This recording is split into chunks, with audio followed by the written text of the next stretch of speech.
Hello everybody, the Xanthar Gamer here, also known as Frank, and today I'm going to be playing Spyro Reignited Trilogy.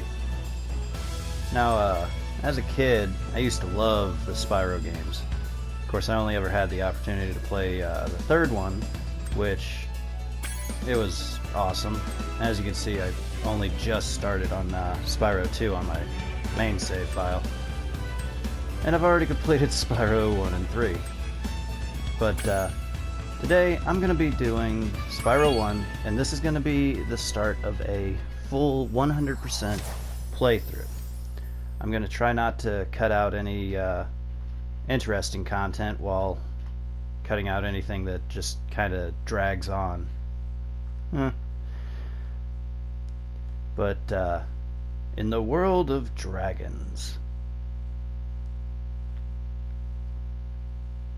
loading times in this game aren't the greatest. Okay, rolling. It's been peaceful here in the Five Worlds. Or is it 6? For a dragon's age, we now have 12,000 treasure. Or is it 14,000? What about this Ganasty Ganok character? Now, I understand he's found a magic spell to turn gems into warriors for his cause. I'll take that question. Nasty Nork is a simple creature. Simple? He has been contained in a remote world and is no threat to the Dragon Kingdom. Don't threat! Besides, he is ugly. Ugly? That's just mean. That does it! You know, it's like a lot of the times the heroes are the reason that villains become villains in the first place, and you know, all it would have took was them trying to be nice to Nasty Nork, and he probably would have been a pretty alright dude. I mean, I'd be pretty ticked off too if people were throwing shade at me just because of my looks on national television. Well, I guess you can only assume it's national anyways.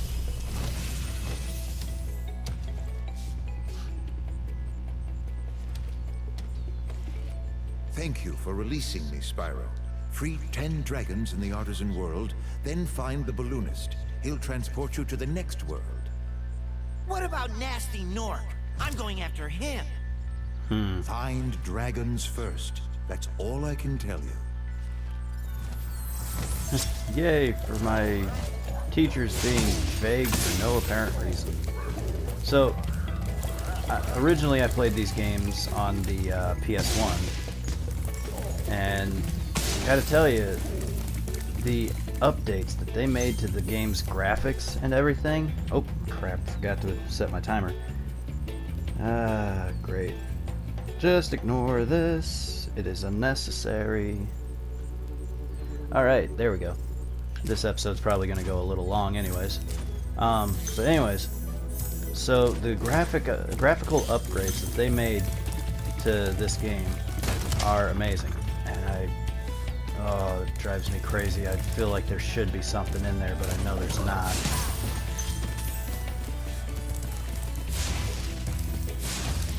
Come back here, you.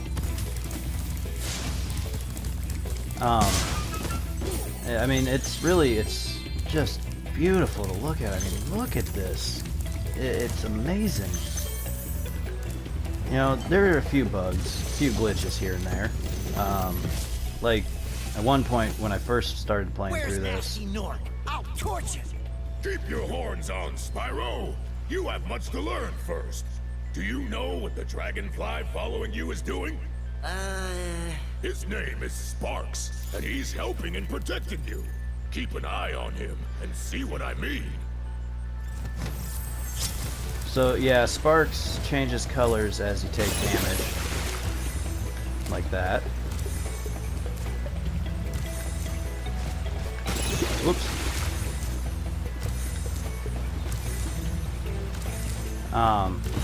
Anyways, one glitch I encountered was, at one point I'm sitting here playing the game, and all of a sudden, it completely crashes while it's auto-saving. And as you can see, there is no option to save your game, so autosave is all you have, and if it crashes while it's autosaving, well, you're just out of luck. The game will corrupt itself and you will lose your progress wherever you were at. And, you know, Toys for Bob, they did a good job with this, but that's a really dumb decision on their part not to put in the option to save the game manually. And I keep hoping that they're gonna put a update out that'll fix it, because they should, but they're probably not going to, which it's, you know, it's whatever. The game is pretty stable. I'm just hoping it doesn't crash at any point, like while I'm doing this playthrough, because that would just honestly be my luck. Okay, let's see. Where do I go next? Where do I go next? I went up there. Let's go in here.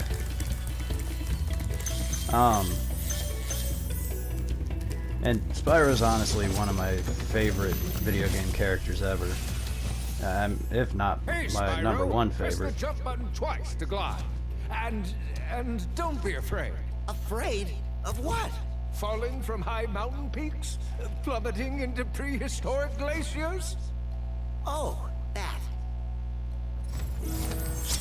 Don't be afraid of these things that you should absolutely be afraid of. Not cut out for the whole mentor thing, I don't think. And there's the occasional glitch where Sparks won't pick up gems for whatever reason. I still can't figure out why it does that. Like, I've noticed that if you're on a different elevation than the gem, he won't pick it up.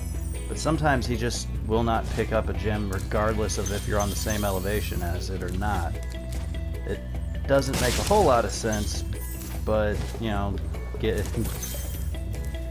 one small bug in the entire game is not a deal breaker for me, you know? It's just, it's whatever. It's a bit of an annoyance, but other than that, it's okay. And in case any of you are wondering, yes, when I say 100% playthrough, I absolutely mean 100% playthrough. I am going to collect every gem, get everything that I can. I can't remember if there are eggs in this or not. I think there are.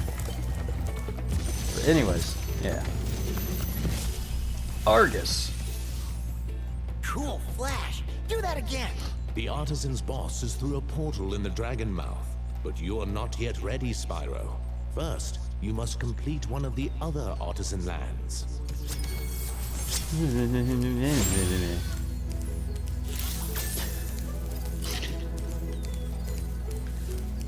And look at this.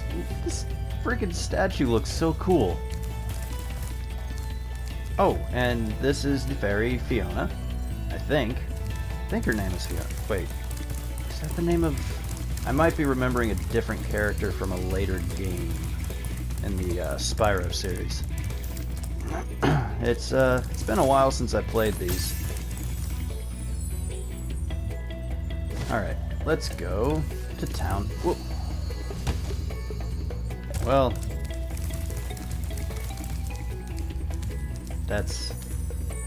let's ignore that ever happened.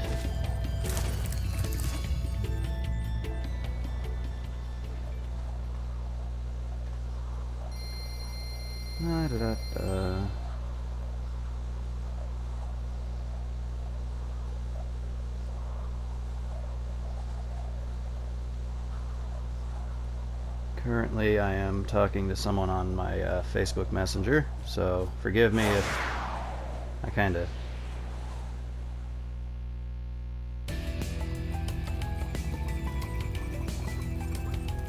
Just give me one moment. I will cut this out. Alright, and I'm back. Sorry about that, folks. I had to talk to a friend of mine on Facebook Messenger real quick. So, this is the town square level. I really love that they put so much effort into even making, like, look at that. It's just, any one of the skyboxes for this game could be taken and turned into like a screensaver or a wallpaper for a phone or something, and it'd be so beautiful. Welcome to Town Square, Spyro. Why are you carving a Begin exploring statue of by gliding Spyro? to that area with the bulls. Use the right stick to get a good look. See, that's the weird thing, like, oh, and he drops it. Of course he does.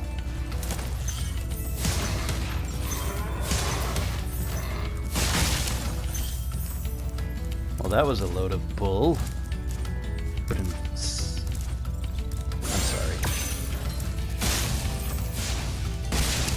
But, anyways. One thing I really love about this game is just how well Spyro controls. Like, in the original versions on the PS1, he controls pretty good, but you can still tell that it was Thanks, Spyro. some of their... I had the worst itch on the tip of my wing. Did you know that you get your longest glides by pressing the jump button at the very top of your jump? Why does the cake say thonks, Spyro?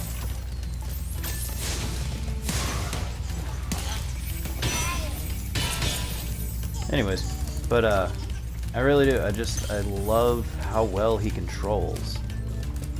You know, it's like I said, in the original he controls fairly well, but you can still tell that it was one of the first games that they had made. But then in the later games, his controls just kept getting better and better. In this though, it's like butter. You know, it's just so freaking smooth. Alvar. And I also like the names of the dragons. They're really cool. Did you see a man dressed in blue running around here? He's a thief, and he's stolen a dragon egg. You've got to track him down and get that egg. Run, run! I'm getting a little winded.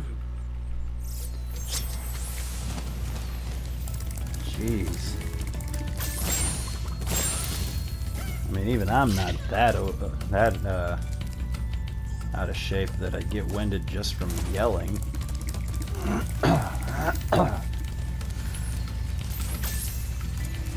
Alright, I cannot for the life of me remember how to get up to where I need to go. There we go. Wow, dang it.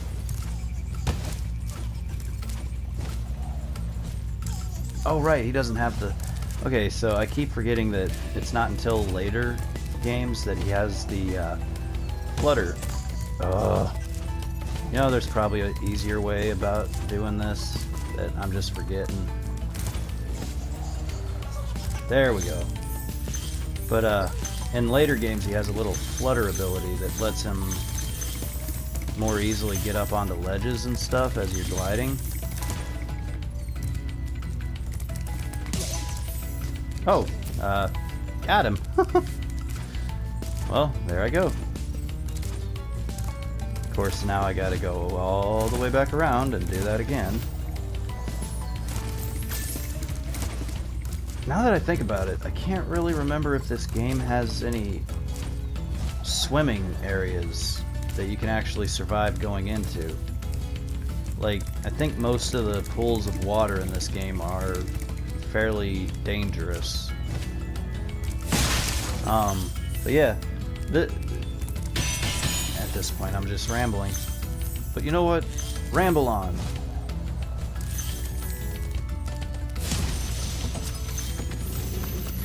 Thor!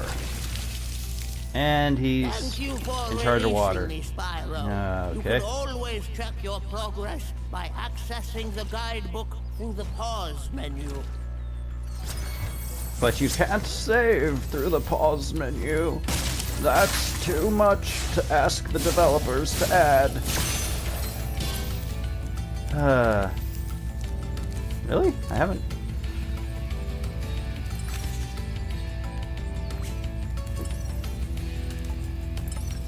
Gems are this way. Alright, Sparks.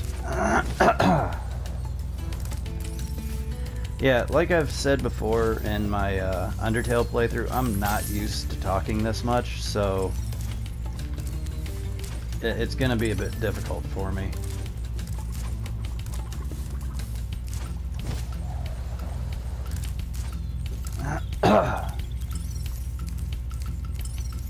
Sparks, where are you leading me? Oh, right here. There we go. I can't remember if the original... I think it was Spyro 3 that had the... whenever you would complete a level. But there we go. One level down, and... That was actually a lot easier than I remember it being. Then again, I actually somewhat know what I'm doing now. As we go through this game, though, the levels are going to get a bit larger and more complicated, as with any good action-adventure game. Zoe, that's her name. Zoe is the name of the fairy lady, not Fiona. I think Fiona is the name of a character from, I almost said Dragon 3, from Spyro 3. I think. And that's this area completed. Alright, let's see here. That's the boss. Let's go through Stone Hill.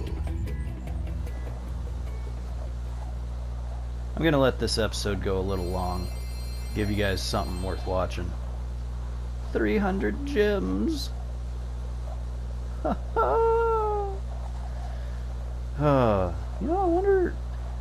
You know, I think MatPat should do a game theory on how much the gems from the Spyro series would actually be worth. Like, if you took what each gem color would represent in real life, like what kind of gem it would be. I think that'd be a pretty interesting little game theory.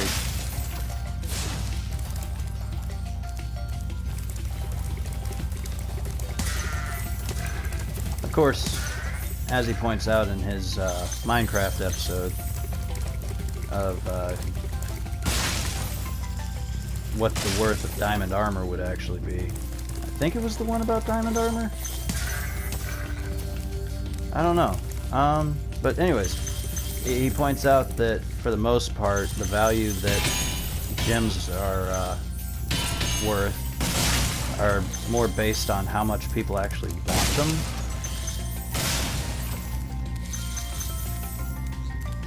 Or no, it's the episode where he's talking about the worth of the Minecraft emeralds. When you free a dragon or step on one of their platforms, you're saving your progress. That could be useful if you run into trouble. Not that you ever run into trouble, Spyro. Are you kidding me? I run head first into trouble.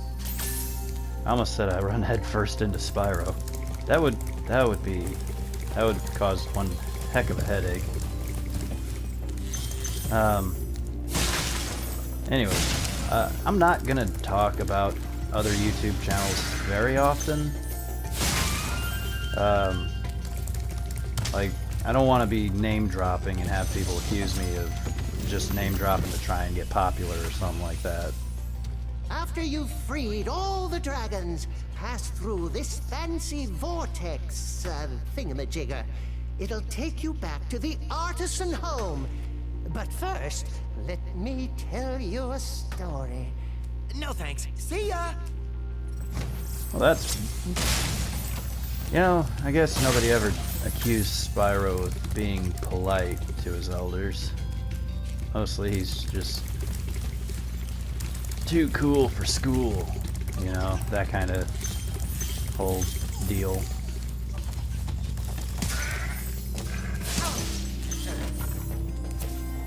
Yeah, you.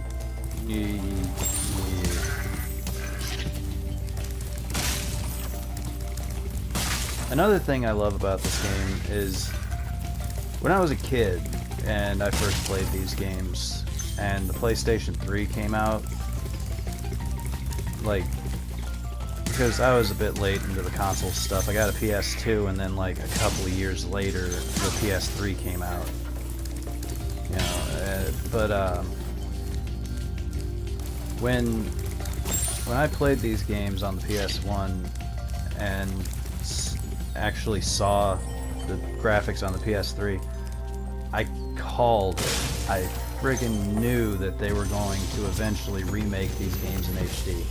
I thought it was going to be during the PS3 era, Spyro, my friend. How about a didn't hint pan on out. gliding? You bet.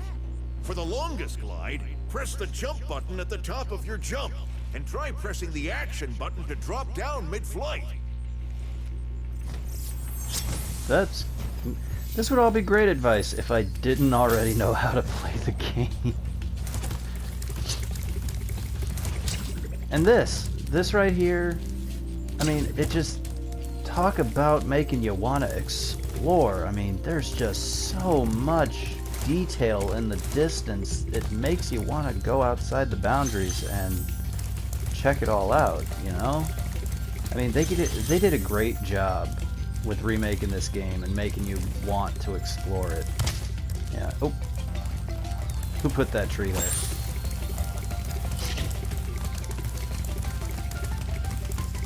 And I was right. I didn't point this out, but I was right, or I was remembering correctly. There are egg thieves in this game. Oop, missed him.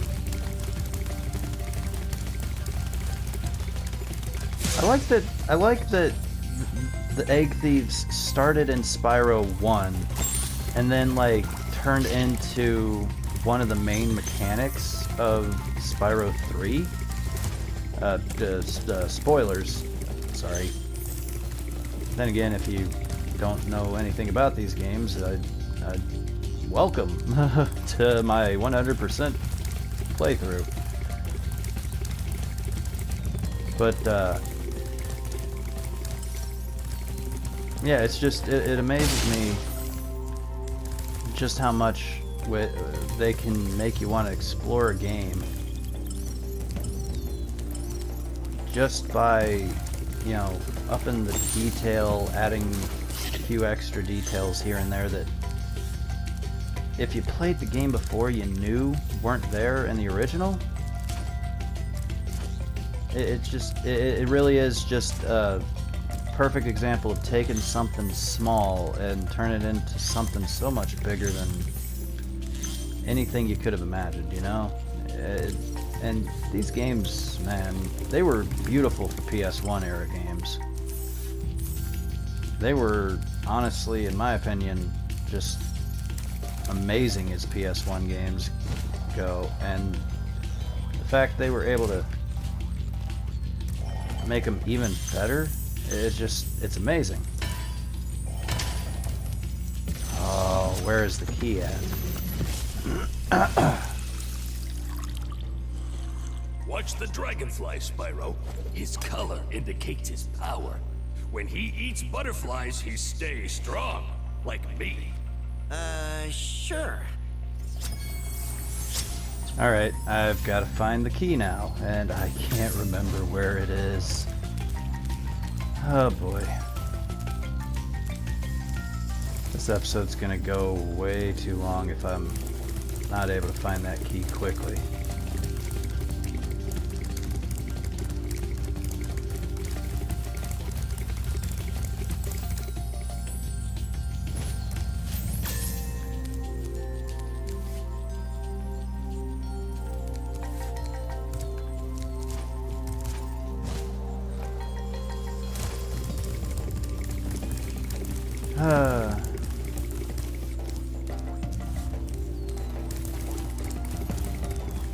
Oh man, I can't remember where the key is.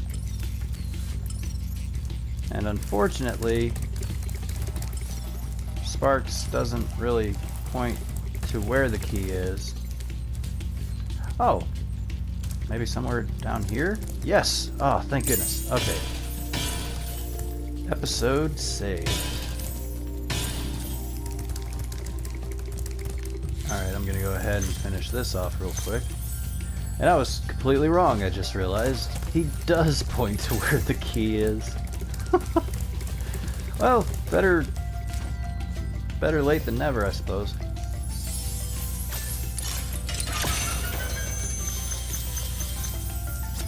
Yes, give me all the monies. Alright guys, I think I'm gonna go ahead and leave it off here for now. If you like this episode, go ahead and hit the like and subscribe button and ring the notification bell for to get notified when I upload more videos. And I will see all of you in the next episode. Bye!